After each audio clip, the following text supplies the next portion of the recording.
Good morning all of you और स्वागत है आप इस सभी का दिन भर की रोटी डेली डिवोशन में, परमेश्वर की प्रेजेंस में, प्रभु यीशु मसीह के नाम में।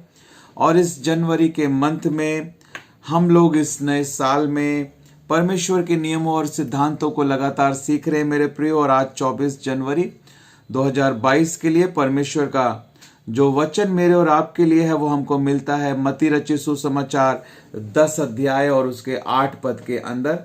मत्ती रचित सुसमाचार 10 अध्याय और उसका 8 पद, जहां इस प्रकार से लिखा है, बीमारों को चंगा करो, मरे हुओं को जिलाओ, कोढ़ियों को शुद्ध करो, दुष्ट आत्माओं को निकालो। हालेलुया, बोलो प्रभु यीशु मसीह की जय। 4 बातें यहां पर लिखी हैं, 4 बातें यहां पर लिखी हैं। बीमारों को चंगा करो, पहली बात। मरे हुओं को जिलाओ, दूसरी बात।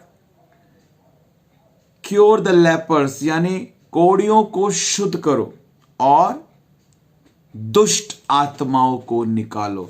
ये आज्ञा है, ये आज्ञा है जो परमेश्वर ने हमको दी है। इस आज्ञा को हमको पूरा करना है, ये हमारे लिए दी गई है। हालेलुया, हर विश्वासी के लिए आज्ञा दी गई है। प्रभु कहते हैं बीमारों को चंगा करो, मरे हुओं को जिलाओ, कोढ़ियों को शुद्ध करो और दुष्ट आत्माओं को निकालो। प्रभु यीशु मसीह कहते हैं, जब हम पढ़ते हैं यूहन्ना रचित सुसमाचार 14 अध्याय 12 पद में, कि जो मुझ पर विश्वास करता है, प्रभु यीशु मसीह कहते हैं मैं तुमसे सच सच कहता हूं, जो मुझ पर विश्वास करता है, जो काम मैं करता हूं वो भी करेगा, वरन उससे भी बड़े बड़े कामों को करेगा। यीशु मसीह ने बीमारों को चंगा किया, यीशु मसीह ने मरे हुओं को जिलाया, यीशु मसीह ने कोढ़ियों को शुद्ध किया, और यीशु मसीह ने दुष्ट आत्माओं को निकाला। हाँ या ना?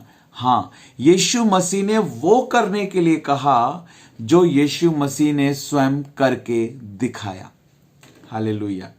आज लोग वो करने के लिए लोगों को कहते हैं जो वो स्वयं उनको करके नहीं दिखा रहे हैं। एक पिता अगर अपने बच्चे से कह रहा है कि अपनी मम्मी की बात को मानना है बेटा, अपनी मम्मी की बात को मानना है, और खुद अपनी मम्मी की बात को नहीं मान रहा, तो वो उस काम को करके नहीं दिखा रहा है। आप समझ रहे हैं? हम जिस काम को करके दिखा रहे हैं, हमें उस काम को करना है। अगर वो कह रहे हैं कि बेटा अपनी मम्मी का ध्यान रखो, वो कह रहे हैं कि पापा आप तो अपनी मम्मी का ध्यान रखते नहीं हो, बुढ़ापे में आपने तो अपनी मम्मी को छोड़ दिया है, और आप हमसे कह रहे हो कि हम मम्मी का ध्यान रखें। जब मम्मी का बुढ़ापा आएगा तो वो बच्चा भी अपनी माँ को क्या करेगा? छोड़ देगा। क्यों?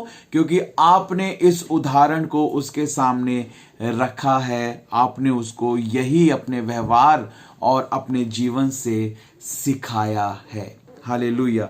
हमारे शब्द और हमारा व्यवहार, हमारे कार्य मैच करने चाहिए। हमने इस बात को सीखा है।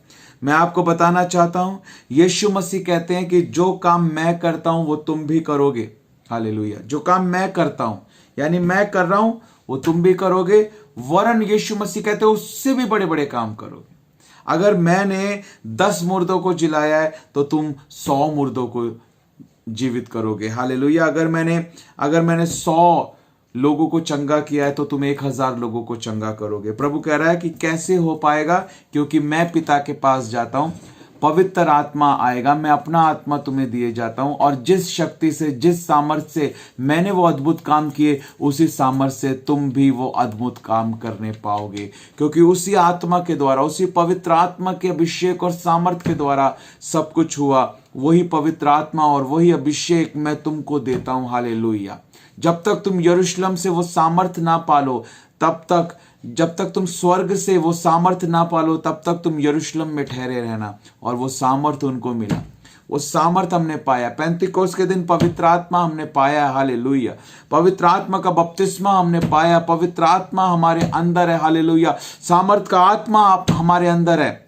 जिसने नहीं पाया, जिसने अनुभव नहीं किया, वो इस बात को नहीं समझ सकता, लेकिन जिसने पाया है और जिसने अनुभव किया है वो इस बात को स्पष्ट रूप से समझ सकता है कि उसके पवित्र आत्मा का बपतिस्मा क्या होता है, उसके पवित्र आत्मा की सामर्थ्य क्या होती है, उसके पवित्र आत्मा का अभिषेक क्या होता है। हालेलुया।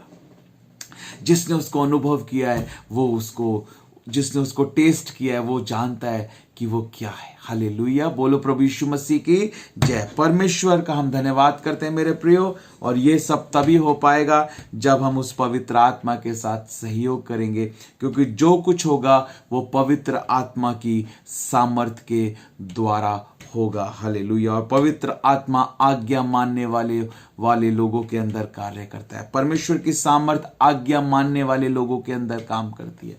इसलिए हमें अपने आप को परमेश्वर के वचन के अनुसार बनाना है, ताकि परमेश्वर की सामर्थ हमारे अंदर काम करे और ये सारे अद्भुत काम हमारे जीवन से हो पाए। आमीन। परमेश्वर आप सबको इस वचन के द्वारा बहुतायत के साथ आशीष दे। तो आज के इस डेली डिवोशन में यही प्रश्न मैं आप लोगों से पूछना चाहता हूं कि कैसे हम बीमारों को चंगा कर सकते हैं, मुर्दों को जिला सकते हैं, कोढ़ियों को शुद्ध कर सकते हैं और दुष्ट आत्माओं को निकाल सकते हैं। हमें क्या करने की जरूरत है, कैसे परमेश्वर का ये वायदा हमारे जीवन में पूरा हो सकता है, हमें क्या करने की जरूरत है। जरूर कमेंट कर यूट्यूब पर इस वीडियो के नीचे आप अपने आंसर को दें। हालेलुया। आप अपने आंसर को दें। परमेश्वर आप सबको बहुतायत के साथ आशीष दे। God bless you.